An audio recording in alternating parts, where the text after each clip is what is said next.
Hey everyone, Meinke here from MLive.com, joined by Justin Rogers. We're back in Allen Park after a brief hiatus, Justin, and some big news from the Lions. Just on at the start of free agency, swinging a trade for Haloti Ngata. Kind of came out of nowhere. I don't think too many people expected the Lions to go this route in replacing Ndamukong Suh. What's your reaction to the trade? Yeah, I think we were both getting kind of antsy with getting stonewalled with information. It just seemed like the team wasn't doing anything, and it suddenly all makes sense. I kind of identified Ngata as a target had been released by the Ravens. His cap hit was going to be a very tough one for that team to swallow this year. The trade was prevented a bidding war that the Lions didn't want to enter.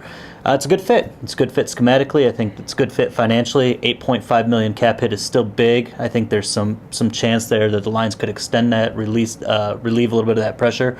But you get an All-Pro caliber player, a little bit older than Suh, 3 years to be exact, but an All-Pro caliber player to replace him, and it solves the immediate problem. It stops the bleeding, if you will. And you do so at $8.5 million, which is a lot of money, but it's roughly half of what Suh's going to get annually in Miami, and it's less than a third of what the Lions would have paid him to franchise him. So I think that move is looking financially prudent at this point. You get a lesser player in Ngata, but he's still an All-Pro. He's a great player, and he's someone you can build around, and you have all that money that you can now shift from what you would have given to Suh and pour it into the rest of the unit. I think the overall team the Lions will recover as a team much better than I thought they were originally going to once it became clear Suh was gone. The secondary market with defensive tackles was starting to dry up, Justin, and I didn't know who the Lions were going to go after. We weren't hearing any kind of links.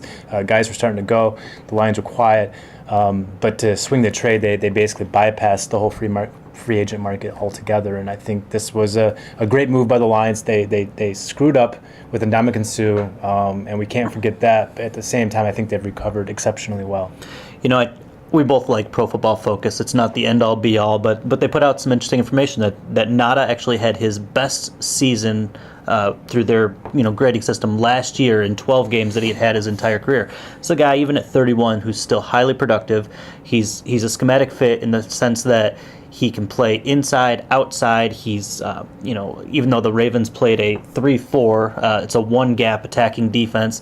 He is successful at disrupting the pocket, plays the run exceptionally well at 340 pounds.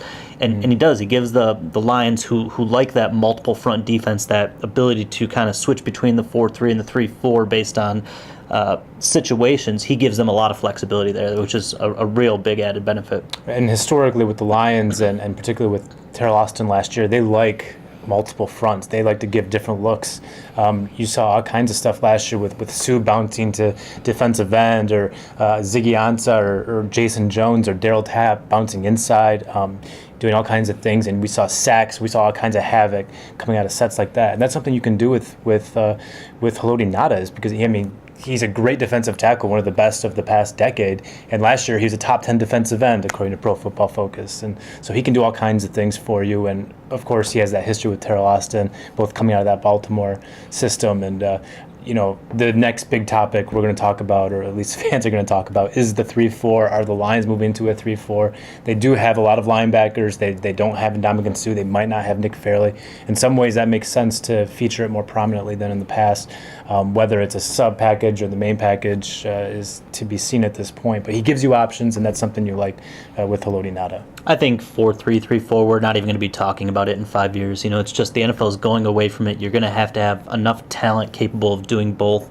What you need for a successful 3-4 is a 3-4 rush linebacker, and the Lions don't have that on their roster right now. Some people think Kyle Van Noy might be that. If you saw him try to rush the passer last year, you know that he is very, very far away. He was great in that role at BYU, and he was drafted to be kind of that role here. BYU. But exactly. That's Mountain West and NFC North are two different things. Yeah, and beyond that, he's always had a well-rounded skill set. He's been able to drop back in coverage. He can cover sideline to sideline. It's a big year for Kyle Van Noy, but to transform a scheme or even think about it at this point it's just premature. I still expect the Lions to sign another veteran defensive tackle in this free agency period.